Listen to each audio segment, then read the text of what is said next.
Bismillahirrahmanirrahim. Assalamualaikum warahmatullahi wabarakatuh. Alhamdulillahi rabbil alamin. Hamdan katsiran thayyiban mubarakan fi kama yuhibbu rabbuna wa yarda. Wa asyhadu an la ilaha illallah wahdahu la syarikalah wa asyhadu anna Muhammadan abduhu wa rasuluh. Allahumma sholli ala nabiyyina Muhammad wa ala alihi wa man tabi'ahum bi ihsan ila yaumiddin. Allahumma inna nas'aluka ilman nafi'a wa rizqan thayyiba wa amalan mutaqabbala. Segala puji kita panjatkan pada Allah. Selawat dan salam semoga tercurah pada Nabi besar, Nabi agung, Nabi kita Muhammad sallallahu alaihi wasallam. Baik pemirsa sekalian, baik yang menyaksikan langsung lewat media sosial Rumah Iso maupun Instagram yang Abdul Wasikal, begitu juga yang mengikuti secara langsung lewat Zoom Khobar Islam Academy. Semoga kita semuanya berada dalam keadaan sehat walafiat. Kita sudah masuk di 18 dari bulan Ramadan, menjelang akhir-akhir masuk 10 hari terakhir dari bulan Ramadan. Mudah-mudahan kita terus semangat dalam ibadah, semangat dalam beramal soleh, dan semangat meraih kebaikan-kebaikan dari ibadah yang tersisa yang kita lakukan di bulan Ramadan ini. Kali ini kita masih berada di pembahasan buku Panduan Ramadan Kontemporer yang Anda bisa memperoleh buku ini dari penerbit Rumah Iso. Ada infonya di Ruwaifi Store di Instagram maupun Rumah Iso Store di Instagram. Ada juga info dari ruwaifi.store, website ruwaifi.store. Situ Anda akan bisa memesan lewat reseller maupun agen dengan mengurangi biaya ongkos kirim sampai ke tempat Anda. Sampai buku ini tanpa ongkos kirim yang banyak, karena ini buku tebal namun padat bahasannya, lengkap bahasannya. Kemudian yang kami ingatkan lagi juga bisa lihat di marketplace, juga ada di Rumah Iso Store official ya. Dan ini buku kecil yang akan kita bahas setelah pembahasan pekan ini. Jadi mulai Senin saya akan iringi pembahasan Panduan Ramadan Kontemporer. Iringi berarti kita masih lanjut juga buku ini karena belum selesai. Namun perlu kiranya kami jelaskan dari pembahasan safar dari buku ini, ibadah saat traveling. Ini ringkasan dari pembahasan kami secara panjang lebar tentang masalah safar. Nah, dibuat kecil karena bisa jadi buku ringan yang Anda bawa langsung di tas kecil Anda saat safar. Jadi karena dalamnya itu awal-awalnya sudah ada tuntunan-tuntunan doa yang kemarin sudah kita lewati dari buku ini, seperti doa ketika mau keluar rumah, mau pergi safar ya, anjuran ketika mau keluar gitu, jangan lupa kerjakan sholat 2 rakaat, bagaimana bacaan saat safar. Nah, bacaan saat safar sendiri nanti kita akan lihat di pembahasan dari halaman 273 yang akan kita bahas kali ini. Kita lihat saat ini tentang tips ketika safar. Tips ketika safar. Lihat di halaman 273, monggo. Tips ketika safar. Pertama, membaca doa ketika naik kendaraan. Nah, sekarang kita sudah mau masuk dalam safar. Nah, ketika mau berangkat, kita naik kendaraan, maka ada bacaan yang kita baca. Saya bacakan hadisnya. Ketika menaikkan kaki di atas kendaraan, misalnya kita naik mobil ya, hendaklah seorang musafir membaca begini. Bismillah, Bismillah, Bismillah. Ketika sudah berada di atas kendaraan, hendaknya mengucapkan Alhamdulillah. Dia mau naik baca Bismillah 3 kali ya. Bismillah, Bismillah, Bismillah. Lalu ketika sudah berada di atas kendaraan, dia baca Alhamdulillah. Berarti kalau mobil kita duduk ya, duduk Alhamdulillah. Lalu membaca Subhanalladzi sakhkhara lana hadza wa ma kunna lahu muqrinin wa inna ila rabbina lamunqalibun. Surat Az-Zukhruf ayat 13 sampai 14. Maha suci Allah yang telah menundukkan semua ini bagi kami, kalau kami sebelumnya tidak mampu menguasainya, dan sesungguhnya kami akan kembali kepada Rabb kami. Lalu lanjut lagi mengucapkan Alhamdulillah, Alhamdulillah, Alhamdulillah 3 kali. lalu mengucapkan Allahu Akbar, Allahu Akbar, Allahu Akbar. Setelah itu membaca Subhanaka inni qad zalamtu nafsi faghfirli fa innahu la yaghfiru dzunuba illa anta. Subhanaka inni qad zalamtu nafsi faghfirli fa innahu la yaghfiru dzunuba illa anta.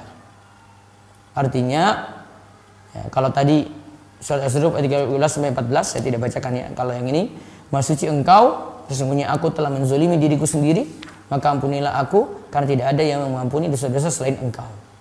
Nah, ini doa ketika naik kendaraan. Ini kita belum berjalan ya. Ini ketika naik kendaraan, misalnya kita naik mobil, maka saat mau beranjak naik kita sudah baca bismillah, bismillah, bismillah. Terus saat kalau kita itu duduk di kendaraan tadi, berarti di mobil misalnya, maka kita baca alhamdulillah. Kemudian kita lanjutkan dengan subhanalladzi sakhkhara lana hadza wa ma kunna lahu muqrinin wa inna ila rabbina lamunqalibun. Lalu mengucapkan alhamdulillah, alhamdulillah, alhamdulillah 3 kali. Allahu akbar, Allahu akbar, Allahu akbar 3 kali. Lalu mengucapkan subhanaka inni qad zalamtu nafsi faghfirli fa innahu la yaghfiru dzunuba illa anta. Nah, lalu yang kedua kita lihat membaca doa dan zikir safar. Ya, sekarang ini beda lagi ya. Tadi yang kendaraan, ketika naik kendaraan. Sekarang kita mau berjalan. Jika sudah berada di atas kendaraan untuk melakukan perjalanan, ya kita sudah berada di kendaraan ini ya. Di mobil kita duduk, sudah duduk. Kemudian kita ucapkan lagi. Ini niatannya untuk baca doa saat safar. Bacaannya Allahu Akbar, Allahu Akbar, Allahu Akbar. Setelah itu membaca Subhanalladzi sakhkhara lana hadza wa ma kunna lahu muqrinin wa inna ila rabbina lamunqalibun. Sama dengan surat Az-Zukhruf tadi ya. Terus lanjutannya Allahumma inna nas'aluka fi safarina hadza albirra wa taqwa wa minal amali ma tarda. Allahumma hawwin alaina safarana hadza wa twi anna bu'dahu. Allahumma antas sahibu fis safar wal khalifatu fil ahli. Allahumma inni a'udzubika min wa'sa'is safari wa ka'abatil manzari wa su'il munqalabi fil mali wal ahli. Nah, sekarang baca artinya.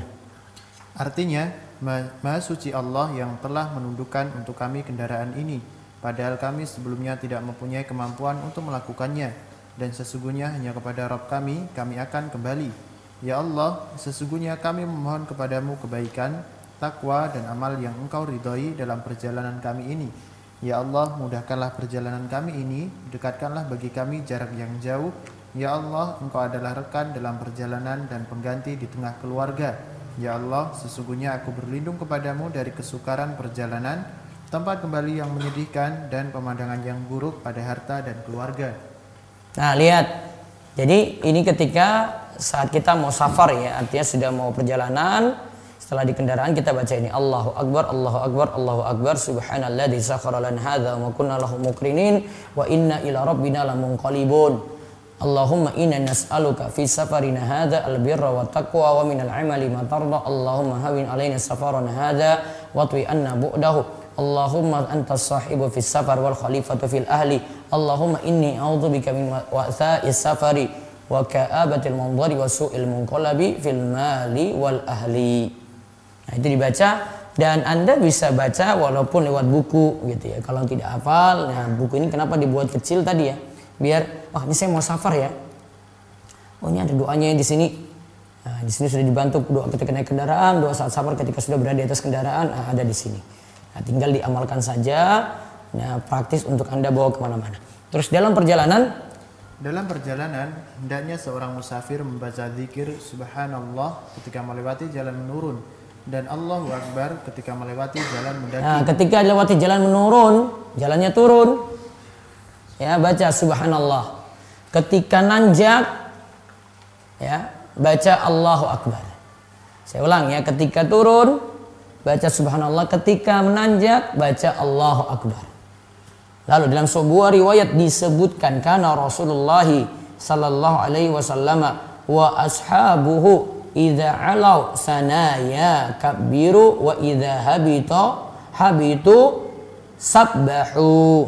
Rasulullah Shallallahu Alaihi Wasallam dan para sahabatnya biasa jika melewati jalan mendaki mereka bertakbir mengucapkan Allahu Akbar. Sedangkan apabila melewati jalan menurun mereka bertasbih mengucapkan Subhanallah. Nah, ini yang dalil dari pernyataan tadi, kalau lewat jalan menurun baca Subhanallah, kalau lewat jalan mendaki baca Allahu Akbar. Terus yang ketiga, hendaklah memperbanyak doa ketika safar. nah, jangan lupa perbanyak doa ketika safar. Ingat ya, selama safarnya bukan safar maksiat ya, safar mubah sekalipun atau safar ibadah seperti mau pergi umroh atau mau pergi haji, ya, itu safar ibadah namanya.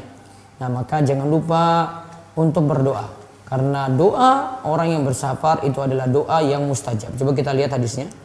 Hendaknya seorang musafir memperbanyak doa ketika dalam perjalanan karena doa seorang musafir adalah salah satu doa yang mustajab atau terkabulkan. Ya, Imam Nawawi rahimahullah berkata, disunahkan memperbanyak doa di seluruh keadaan safar. Doa tersebut hendaknya ditujukan pada diri, orang tua, orang tercinta, pemimpin kaum muslimin dan kaum muslimin secara keseluruhan. Juga hendaknya doa tersebut untuk meminta kemudahan dalam urusan dunia dan akhirat yang penting. Ya, terus dia di sini ya, Imam Nawawi sarankan perbanyak doa ketika safar, bisa doanya untuk diri sendiri, untuk orang tua, untuk orang tercinta, ya, untuk pemimpin kaum muslimin dan kaum muslimin secara keseluruhan. Nah, itu semuanya didoakan untuk kemudahan dunia dan akhirat. Terus dari Abu Hurairah radhiyallahu anhu, Nabi Shallallahu alaihi wasallam bersabda, ini tentang dalil bahwa doa musafir itu terkabul, mudah terkabul. Salah satu da'watin la syakka fihinna da'watul musafiri wal mazlumi wa da'watul walidi ala waladihi. 3 doa yang tidak diragukan lagi terkabulnya, yaitu doa seorang musafir, doa orang yang terzalimi, dan doa jelek orang tua kepada anaknya. Ya, doa yang tidak diragukan lagi terkabulnya itu doa seorang musafir. Ya, doa seorang musafir, terus doa orang yang terzalimi dan doa jelek. Kok di sini sebut jelek ya? Karena disebut dakwatul walidi ala. Kalau ada kata ala di situ berarti jelek. Ya, doa jelek orang tua kepada anaknya juga akan terkabul. Jadi 3 di sini ya, doa musafir, doa orang yang terzolimi, makanya kita jangan sampai zolimi orang lain. Kalau kita tahu kita zolimi dia, segera minta maaf biar tidak keluar doa jelek darinya, karena tidak ada hijab penghalang antara dirinya dengan Allah dalam doa tadi. Terus doa jelek orang tua kepada anaknya, ini menunjukkan anak hati-hati. Ya, jangan sampai dapat doa jelek dari orang tua, makanya jangan sampai menyakiti hati orang tua dan seterusnya. Nah, itu kiat yang ketiga ya, jangan lupa berdoa ketika safar. Terus yang keempat lagi, membaca doa ketika mampir di suatu tempat. Nah, ini ketika mampir di suatu tempat ya, kita baca doa berikut ini. Hendaklah seorang musafir ketika mampir di suatu tempat membaca A'udzu bikalimatillahi tammati min syarri ma khalaqa. Artinya, aku berlindung dengan kalimat Allah yang sempurna dari kejelekan setiap makhluk. Tujuannya agar terhindar dari berbagai macam bahaya dan gangguan. Nah, tujuannya agar terhindar dari berbagai macam bahaya dan gangguan. Ya, di buku ini juga ada ya. A'udzu bikalimatillahi tammati min syarri ma khalaq. Terus dari Khawlah binti Hakim As-Sulamiyah, beliau mendengar Rasulullah Shallallahu alaihi wasallam bersabda, Man nazala manzilan summa qala a'udzu bikalimatillahi tammati min syarri ma khalaq lam yadurruhu syai'un hatta yartahila min manzilihi dzalik. Barang siapa yang singgah di suatu tempat kemudian dia mengucapkan a'udzu bikalimatillahi tammati min syarri ma khalaq, artinya aku berlindung dengan kalimat Allah yang sempurna dari kejelekan setiap makhluk, maka tidak ada satupun yang akan membahayakannya sampai dia pergi dari tempat tersebut. Nah, ini biar kita dapat perlindungan di sini. Jangan remehkan doa ini. Biar selamat ketika safar atau berada di tempat tertentu, baca doa a'udzu bikalimatillahi tammati min syarri ma khalaq. Apalagi tempat yang belum kita pernah mampir di situ, dan ini jadi bacaan juga untuk zikir pagi dan petang ya.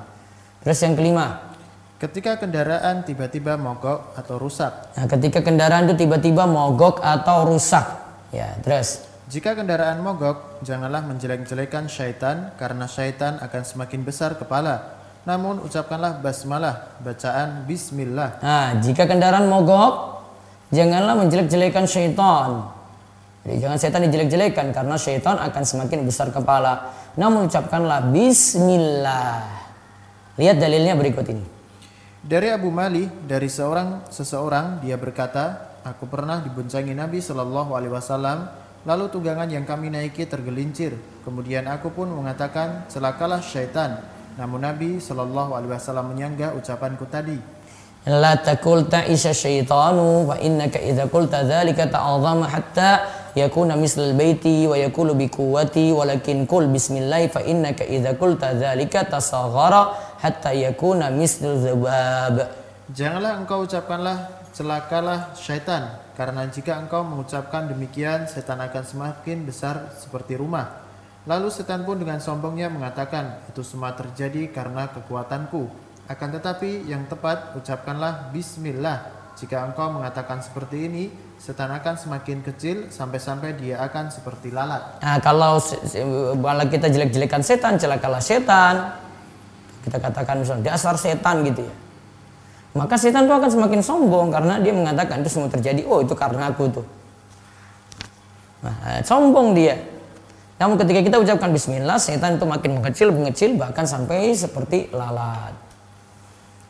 Terus ketika perjalanan lagi yang keenam, musafir ketika bertemu waktu sahur atau menjelang subuh.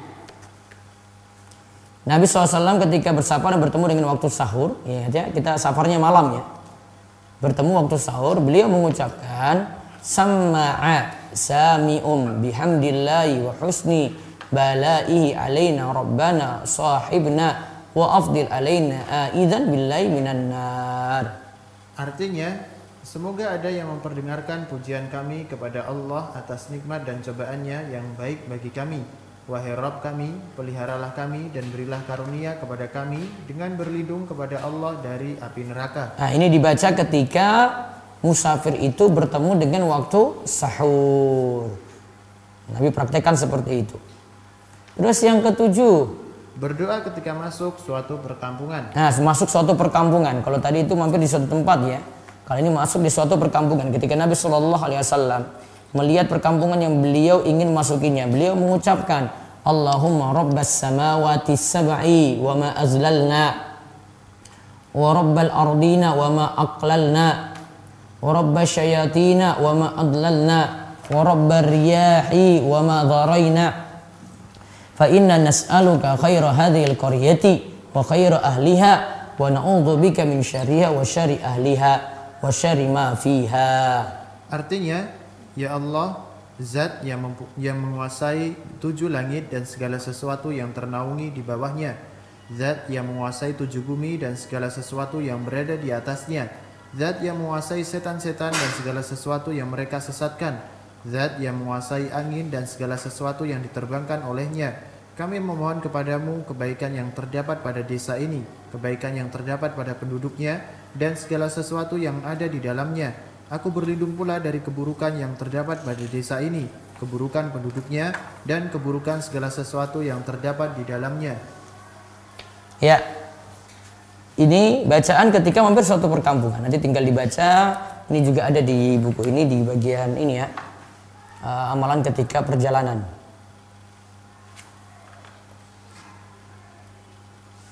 Sini ada bacaan yang panjang di halaman di nomor 7 tadi ya. Ini di halaman 67 di buku ini.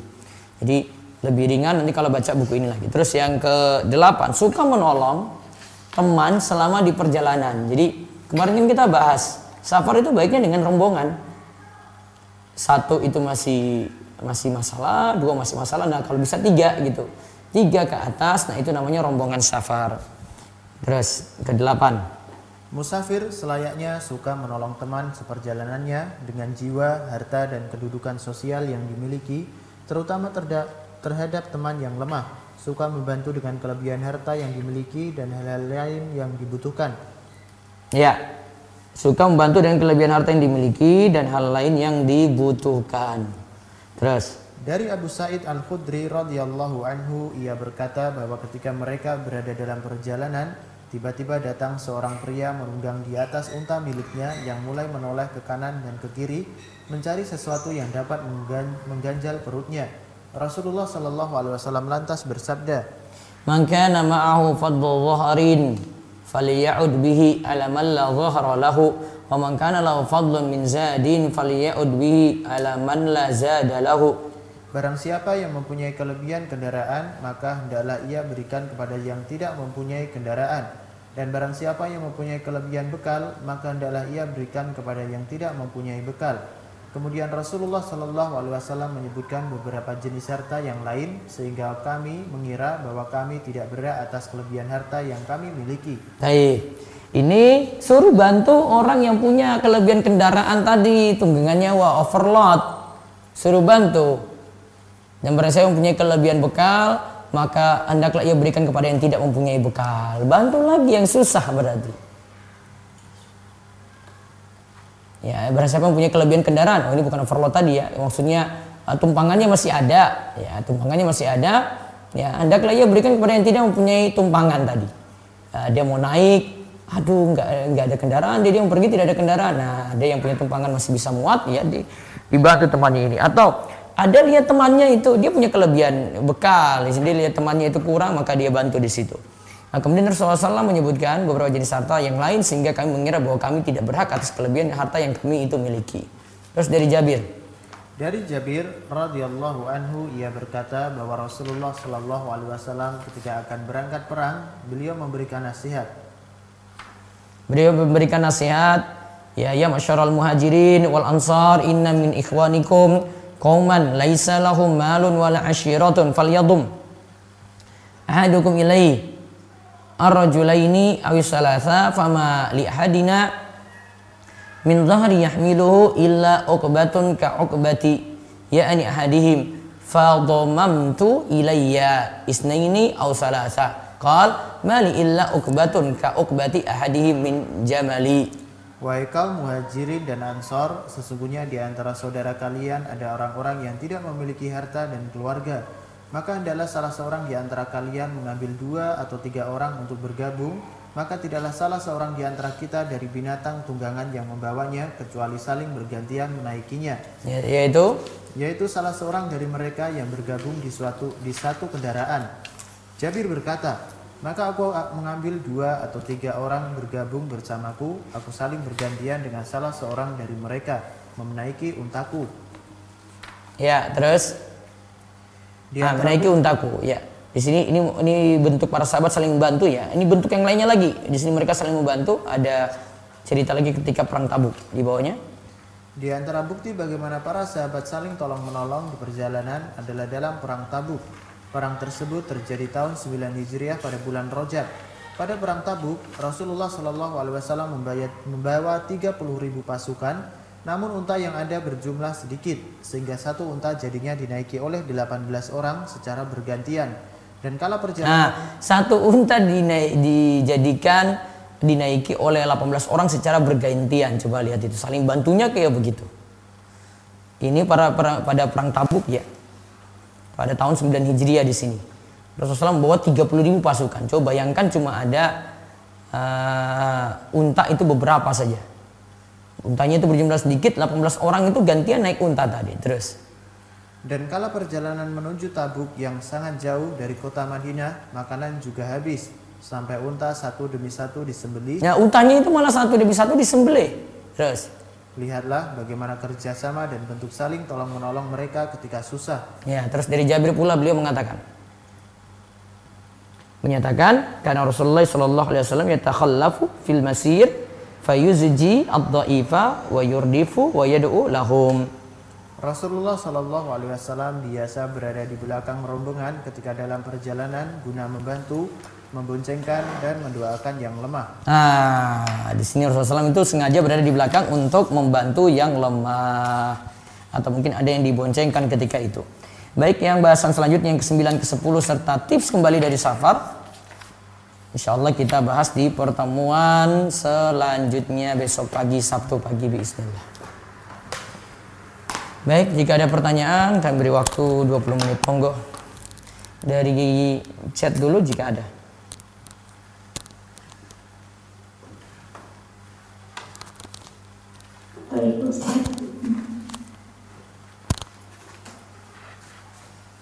Bismillah, izin bertanya Ustaz. Kalau pembayaran fidyah harus pada saat hari itu juga atau saat akhir Ramadan atau boleh setelah Ramadan? Gimana Bu, diulang?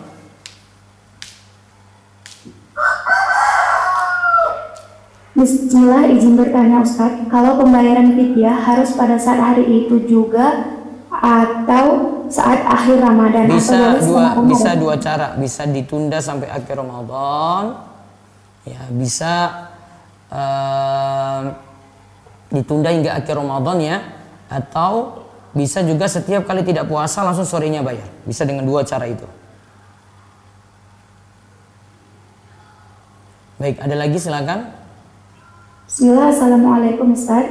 Waalaikumsalam warahmatullahi wabarakatuh. Bolehkah menggunakan promo diskon di GoFood namun pembayarannya secara cash? Jazakallahu khairan. Diskon di GoFood tapi pembayarannya secara cash. Tidak masalah. Ya masalah kalau pakai GoPay dan semacam itu ya, pembayaran dengan e-money gitu, itu yang masalah. Ya, berikutnya lagi. Assalamualaikum Ustaz. Ya, waalaikumsalam warahmatullahi wabarakatuh. Uang pensiun ada zakat atau tidak ya Ustaz? Atau masuk ke zakat mal? Nah, coba. Uang pensiun ada zakat atau tidak?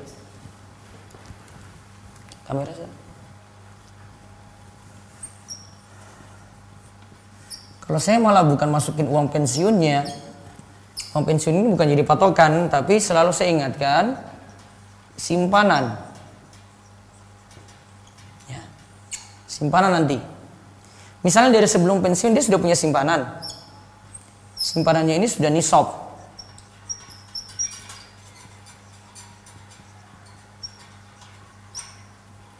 Ya. Sudah nisab nih ya.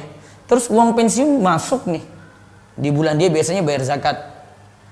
Nah, maka nanti akan kena zakat lagi di tahun-tahun berikutnya. Jika apa? Jika sampai bulan satu lagi ini masih di atas nisab. Jadi jangan ditanyakan uang pensiunnya. Uang pensiun mah berapa? Tapi lihat simpanannya. Sekali lagi, simpanan. Uang pensiun yang masuk jangan dilihat, tapi simpanannya. Uang pensiun misalnya dia punya berapa juta sih? Ya, misalnya ada 2 juta lah saya ini. Simpanannya ada 100 juta, ya yang kena yang simpanan dong. Pensiun mungkin dia pakai untuk kebutuhan sehari-hari. Simpanan dia masih ya punya banyak, ya kena simpanannya. Ya. Jadi jangan hitung lagi. Sekarang prinsip zakat itu kalau mau hitung, jangan hitung pemasukan. Namun hitung yang tersimpan berapa setelah dipakai. Ingat prinsip itu terus. Mudah memahami zakat. Ya, berikutnya lagi.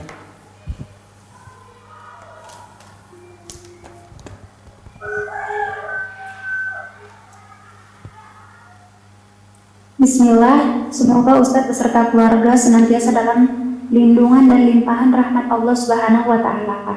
Ustadz, apa hukumnya bekerja di lembaga amil zakat sebagai pencatat transaksi zakat, infak, sedekah, dan wakaf menggunakan e-money?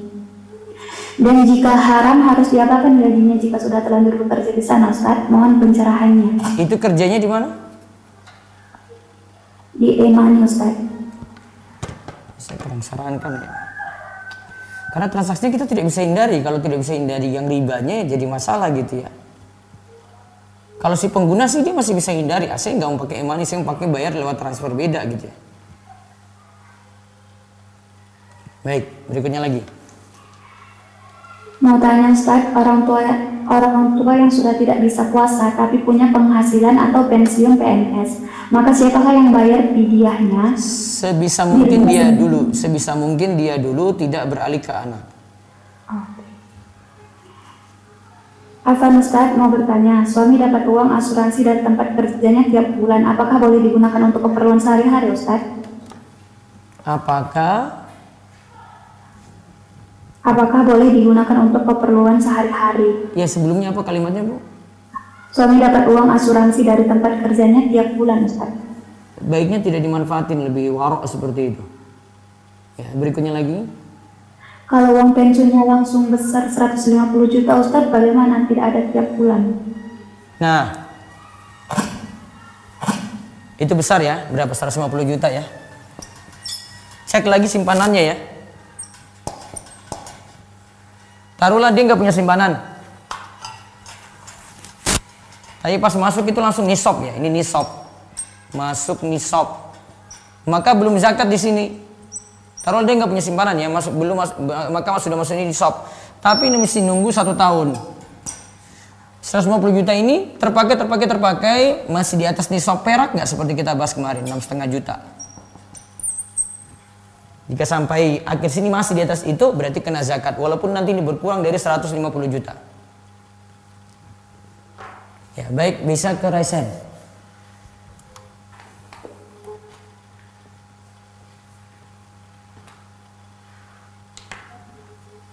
Ya, Ajin, silakan dibuka mic-nya.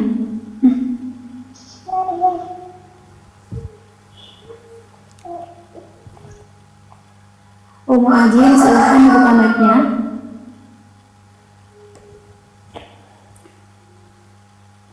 Ajin, silakan dibuka mic-nya. Bisa beralih ke yang lain dulu, Bu.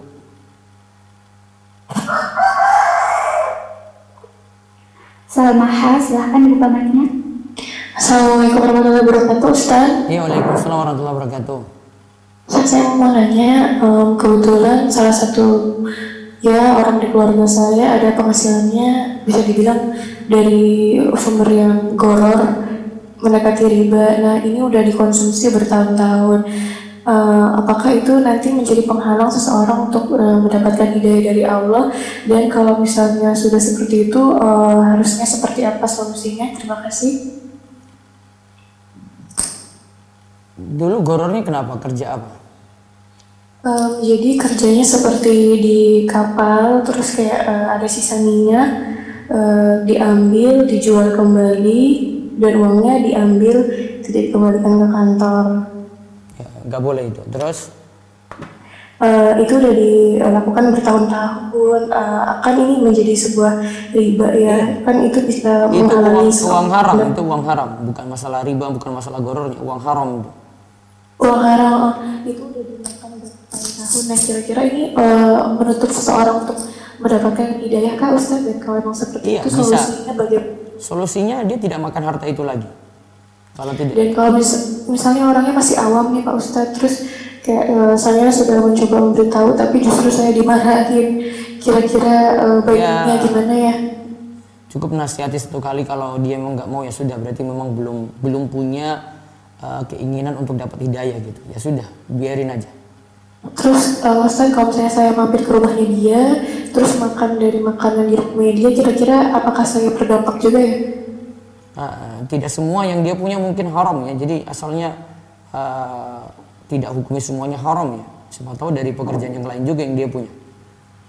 Baik, terakhir Ustaz, untuk menasihati orang yang pemahaman agama yang masih awam, bagaimana ya caranya supaya mereka tidak sakit hati tapi juga mau menerima begitu? Dengan sikap saja. Kalau menasihati langsung agak sulit kalau masih awam sekali ya, kecuali kalau dia bertanya gitu. Oh, jadi kalau kita nasihatin justru nanti bentrok gitu ya? Iya, karena belum bisa menerima. Oh, jadi butuh waktu juga? Butuh waktu juga. Dengan sikap itu yang seperti apa ya Ustaz? Ya, biarin dulu, tetap dengan dia berbuat baik. Terus nanti kan mungkin dia tertarik dengan jenengan yang perhatian pada agama. Nanti dia belajar sendiri. Mungkin kalau dia belajar sendiri baru tergugah hatinya untuk berubah tadi. Amin, insyaallah. Terima kasih Ustaz, jazakallahu khairan. Assalamualaikum warahmatullahi wabarakatuh. Waalaikumsalam warahmatullahi wabarakatuh. Ya, berikutnya lagi silakan. Ibu Dwi, silakan dibuka mic-nya. Assalamualaikum warahmatullahi wabarakatuh, Ustaz. Waalaikumsalam warahmatullahi wabarakatuh. Ustaz, izin bertanya, jika safar lebih dari 3 hari, Ustaz, itu masih boleh mengkodok sholat nggak ya, Ustaz? Mengkosor apa mengkodok? Mengkodok. Kodok kenapa? Mengkosor, afwan Ustaz. Mengkosor sholat untuk zuhur sama asarnya gitu, Ustaz. Saya pernah dengar kalau safar selama kita masih kurang dari 3 hari, katanya misalkan kita di luar kota, itu boleh zuhurnya di sholatnya jadi 2 rakaat begitu, Ustaz. Ketika itu masih dalam perjalanan atau sudah stay di tempat? Sudah stay di tempat, Ustaz. Niatan safarnya berapa hari di tempat tersebut? 1 minggu. 1 minggu, berarti sejak awal sudah mukim, tidak lagi kosor sholat. Sejak sampai ya Ustaz berarti ya. Oh, baik Ustaz. Ustadz Afwan, berarti tadi kalau kita di pesawat saat turunan itu subhanallah dan saat naik Allahu Akbar itu sama ya Ustadz? Bisa dipraktikkan seperti itu. Oh iya, Ustadz Afwan boleh satu lagi di luar tema Ustadz? Iya. Nah, jika kita bermuamalah dengan teman yang berencana berhenti kerja dari pajak Ustadz dan akan memfokuskan usahanya saja ya, tapi sudah berjalan selama ini. Nah, kalau saya sebagai agen atau reseller dari produk jualannya masih dibolehkan nggak ya Ustadz? Barang halal atau haram? Barangnya makanan.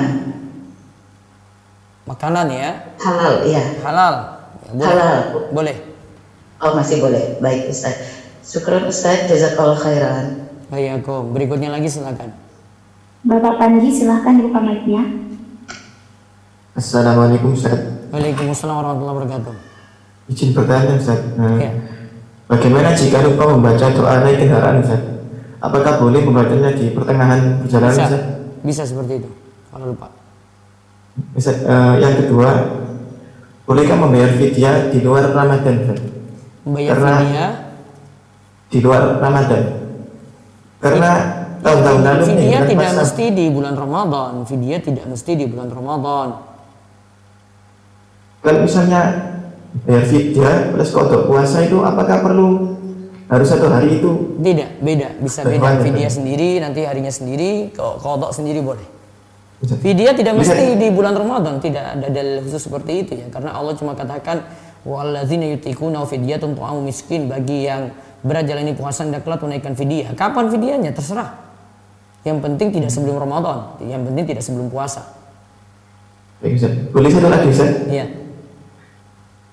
Bagaimana jika diskon jasa transfer antar bank dari bank Ustaz? Itu hukumnya bagaimana Ustaz? Dapat apa tadi, diskon? Diskon transfer antar bank dari bank yang kita simpan uangnya Ustaz. Sebab dia kasih diskon kenapa? Ya mungkin karena promo Ustaz. Promo apa itu? Promo dari bank yang kita menyimpan uang Ustaz.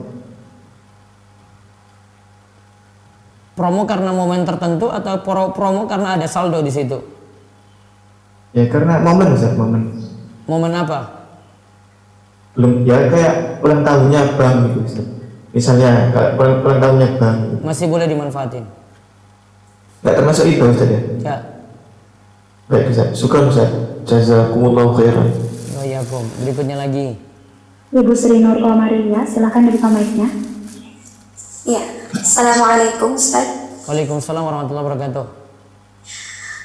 Bolehkah orang yang bekerja di luar negeri zakat fitrahnya itu dibayarkan oleh orang tua di Indonesia? Boleh?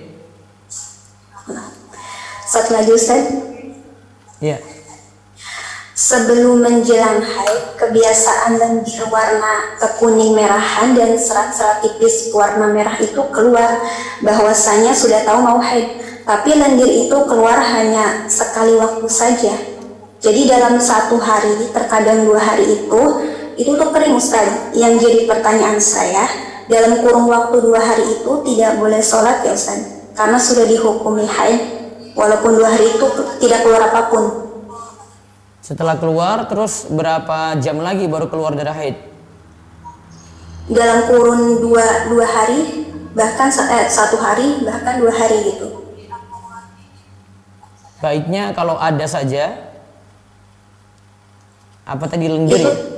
Atau flek ya? Iya. Nah kalau ada flek kayak begitu, tidak sholat, ketika berhenti kembali lagi mandi terus sholat, baru nanti ketika darah haid keluar lancar tidak sholat lagi. Oh, berarti sama juga setelah berhenti dari haid ya?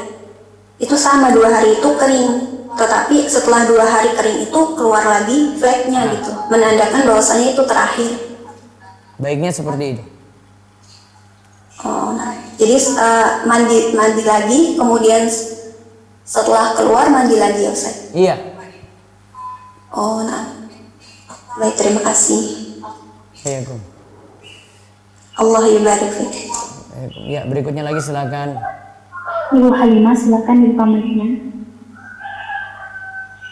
Ya, Assalamualaikum Ustaz. Waalaikumsalam warahmatullahi wabarakatuh.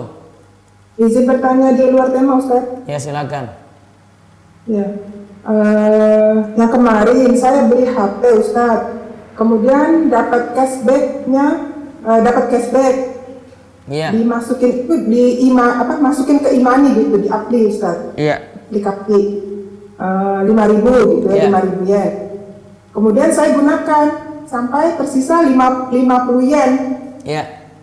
Setelah 2 minggu kemudian itu uangnya bertambah gitu, pertama 300 sampai terakhir sampai 2.900 gitu, Ustaz. Itu gimana, Ustaz? Boleh digunakan, Ustaz? Masih boleh. Oh, bukan riba, Ustaz ya? Hadiah saja itu. Oh, hadiah. Oh, alhamdulillah. Terima kasih, Ustaz. Assalamualaikum warahmatullahi wabarakatuh. Waalaikumsalam warahmatullahi wabarakatuh. Ummu Maryam, silakan. Bismillah, Assalamualaikum Ustaz. Waalaikumsalam warahmatullahi wabarakatuh. Ustaz, Ana belum paham yang zakat piutang tuh gimana ya, Ustaz? Ya, piutangnya bisa balik nggak? Bisa, Ustaz, tapi ya lama jangkanya. Pasti balik nggak dulu? Pasti dulu, karena kalau saya bilang bisa balik mungkin bisa, tapi pasti balik nggak? Karena mungkin dia nggak Pasti bayar-bayar. balik, Ustaz. Dia Pasti, Ustaz. nyicil nggak orang yang berutang? Enggak, belum Ya, nyicil. sudah, nanti kembali aja uangnya, baru nanti keluarkan zakat dengan kebiasaan zakatnya. Oh, berarti kalau belum dicicil belum bayar zakatnya, Nggak Ustaz. usah. Iya. Ustaz, menyambung yang tadi yang haid itu kalau keluar fek dia mandi itu mandi biasa atau mandi wajib, Ustaz? Kalau apa itu? Yang pertanyaan tadi yang keluar Ya, fek itu ketika mau mandi suci gitu. berarti kalau keluarnya 5 kali mandi sucinya 5 kali gitu, Ustaz? Iya. Kalau mau cari aman seperti itu. Karena tadi dia Satu bilang lagi kering, boleh, karena Ustaz? tadi dia bilang kering, Bu. Jadi ingat kalimat pertanyaan tadi ya, tidak diglobalkan ke semuanya ya. Nah, Ustaz. Iya. Satu lagi boleh, Ustaz? Iya. Di keluarga Ana kan masih ada yang belum sholat, Ustaz. Ketika Ana nasihati tersinggung dan seperti Tunjukkan malah dengan apakah sikap, kalau enggak tunjukkan dengan sikap rajin sholat, nanti mudah-mudahan mereka bisa ikut-ikutan sholat juga. Ana ikut dosa nggak, Ustaz, kalau Ana nggak ingat? Yang penting kita sudah kasih tahu, nggak mau ya sudah, tunjukkan dengan sikap aja, Bu. Karena kadang kalau dengan kata-kata mereka nganggap kita kurang pas untuk menyampaikannya. Sudah, saya waktu sholat saya sholat, waktunya zuhur saya perhatikan sholat dengan baik. Masa sih mereka nggak terbuka juga pintu hatinya? Kok keras banget kayak batu kayak Fir'aun? Kan nggak mungkin juga, Bu. Nah, Ustaz. Iya. Jazakallah khairan, Ustaz. Assalamualaikum. Waalaikumsalam warahmatullahi wabarakatuh. Berikutnya lagi. Ummu Ari, silahkan buka mic-nya. Assalamualaikum Pak Ustadz. Waalaikumsalam warahmatullahi wabarakatuh. Izin bertanya di luar tema Pak Ustadz. Iya. Bagaimana cara menyikapi seorang bapak yang mencela anaknya yang ingin melanjutkan studi ke Arab Saudi dengan menggunakan beasiswa? Sewaktu anak meminta biaya untuk bikin paspor, bapaknya mengatakan ngapain jauh-jauh studi ke sana, paling pulang-pulang dari sana jadi teroris. Ya, berarti diluruskan pemahaman orang tuanya, Bu. Iya, Afwan, cuma anak-anak takut kalau menasihati bapaknya malah nanti dibilang durhaka, sok tahu atau bagaimana gitu, Pak Ustadz. Kan menunjukkan tuh bukan berarti mengajari kayak ngajar kayak layaknya guru. Kenapa nggak dibuktikan saja orang-orang di Indonesia, petinggi-petinggi negara kita juga ada yang dari Saudi, Bu. Kenapa nggak kasih tunjuk contoh? Kasih tunjuk contoh, Bu. Contoh. Sampel. Dan orang sukses yang dari Saudi banyak, Bu. Saya punya, ada kemarin beberapa ada sarasehan itu, pertemuan alumni Saudi semuanya. Itu orang-orang besar semua di Indonesia, Bu. Kasih tunjuk itu, nggak usah banyak ngomong, Bu. Kasih tunjuk aja. Masa nggak bisa kasih tunjuk juga sih? Anak-anak hanya diam saja waktu jangan diam, nunjukin ini loh Pak, buktinya ini ada ini loh, ini jadi ini sekarang, ini jadi ini sekarang, jadi ini sekarang. Mau kuliah apa enggak sih? Kalau nggak mau kuliah ya sudah kayak gitu aja, pasrah aja sama takdir.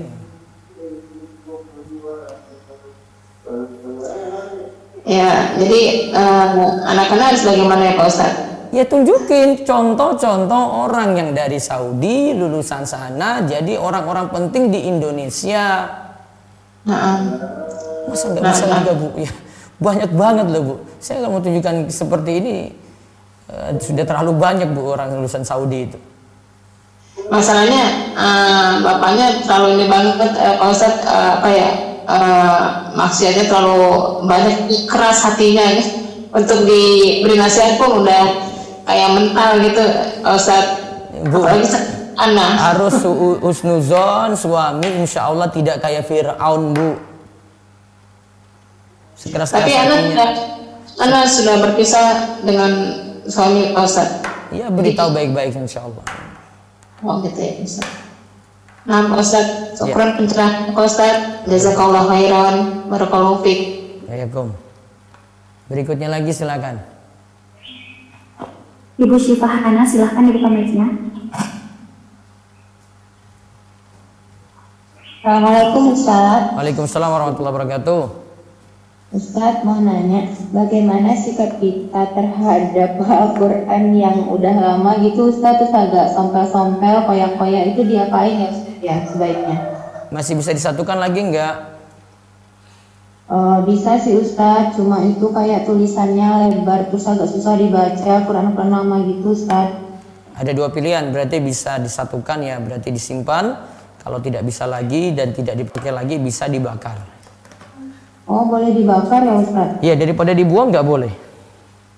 Oh gitu. Kalau misalnya ada yang agak bagus terus kita kasih ke orang gitu nggak apa-apa ya Ustaz? Kenapa? Agak bagus gitu, dia nggak agak sompel dikit gitu Ustaz, kasih ke orang boleh nggak ya Ustaz ya? Bisa kalau memang layak dipakai. Oh iya, nah Ustaz tadi saya agak bingung Ustaz, berarti kalau misalnya dana pensiun dapat kan nunggu 1 tahun haul dulu ya Ustaz ya? Saya tidak kayak gitu tadi bilang. Kebiasaan zakatnya kapan? Kan ada dua kemungkinan ya, ada dua kemungkinan. Bisa jadi tidak ada simpanan. Dapat 150 juta. Iya, kayak gitu. Nunggu setahun berarti, nunggu setahun. Tapi bisa jadi sudah ada simpanan, Bu. Ada simpanan tapi belum mencapai nisab gitu Ustaz. Ada simpanan? Sekarang berarti ada kemungkinan lagi. Yang kedua, nisab Ibu pakai berapa sih? Masa 6,5 juta juga sulit? Enggak, saya simpanannya emas Ustaz. Simpanannya emas, ya jangan digabungkan dengan uang. Oh gitu ya. Kita kan lagi bahas uang. Oh iya nah Ustaz, ya. Berarti yang itu tunggu 1 tahun si dana pensiun itu ya Ustaz ya. Namun kalau ketika ini sudah ada simpanannya sudah nisab, kebiasaan bayarnya tanggal bulan 1, berarti uang pensiun masuk bayar, nanti berikutnya masih ada sisa lagi dari simpanan pas uang pensiun tadi bayar lagi gitu. Oh gitu walaupun cuma pas-pasan ya Ustaz ya nisabnya ya. 6,5 juta ini sudah dianggap ini. Iya. Kan dia ini perak ya Ustaz ya. Iya. Oh nah Ustaz. Oke Ustaz, syukran. Assalamualaikum. Waalaikumsalam warahmatullahi wabarakatuh. Berikutnya lagi silakan. Ibu Aida Hanum, silahkan dibuka mic-nya. Assalamualaikum Ustaz. Ya, waalaikumsalam warahmatullahi wabarakatuh. Menyambung sholat yang di qasar tadi Ustaz. Iya. Kalau sudah sampai di mukim, apa masih boleh di jamak Ustaz? Sudah sampai di tempat mukim. Nah, jamak boleh, qasornya tidak. Jamak boleh sampai berapa lama itu Ustaz?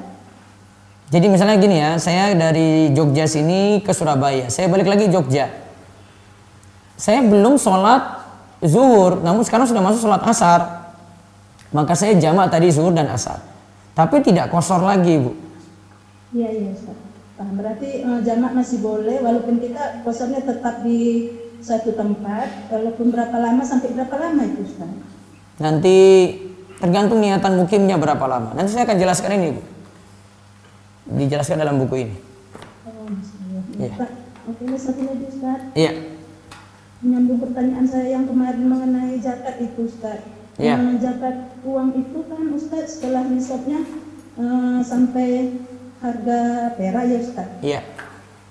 Perak itu kenapa diperakkan Ustaz? Karena kita kan selama ini nggak ada nyimpan perak Ustaz. Ibu juga nggak nyimpan emas, kan kita lagi bahas uang. Masya Allah. Gitu ya Ustaz. Soalnya ada kekuatan sedikit Ustaz. Saya nggak bisa ngasih pemahamannya Ustaz. Makanya saya nanti coba lihat video sebelumnya ya. Video sebelumnya saya sudah jelaskan kenapa alasannya milih. Saya sebenarnya bukan milih perak, Bu. Kalimat saya itu bukan milih perak, Bu. Kalimat saya adalah mana nisab yang duluan tercapai antara emas, karena dulu ada mata uang emas, atau ingat kalimat ataunya, Bu, atau perak. Maka sebenarnya saya pakai dua-dua nisab, Bu. Tapi mana yang duluan tercapai?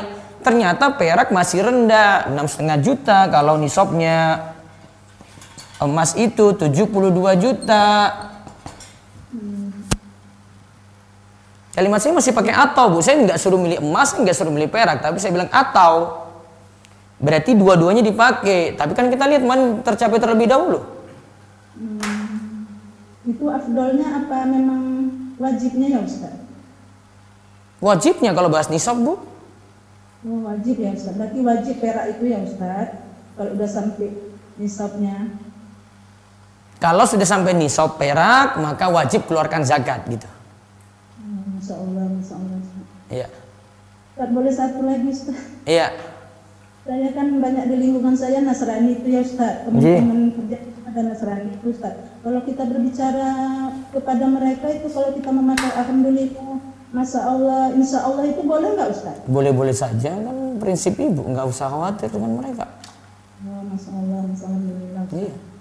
Syukran Ustaz, jazakallah khair. Waalaikumsalam. Baik ya ibu-ibu dan para jamaah, bapak-bapak, ibu-ibu, ya para jamaah sekalian, kami cukupkan. Insyaallah kita masih bahas Sabtu besok lagi ya. Pagi, bagi yang belum berkesempatan untuk bertanya bisa bertanya. Besok kita masih ada satu tips lagi ketika balik dari safar. Dan beberapa keringanan nanti hari Senin, sekali lagi saya bahas buku ini, nanti lihat promonya ada di Instagram dan medsos yang lainnya. Demikian kita cukupkan, kita tutup dengan doa kafaratul majlis. Subhanakallahumma bihamdik, asyhadu alla ilaha illa anta, astaghfiruka wa atubu ilaik. Assalamualaikum warahmatullahi wabarakatuh.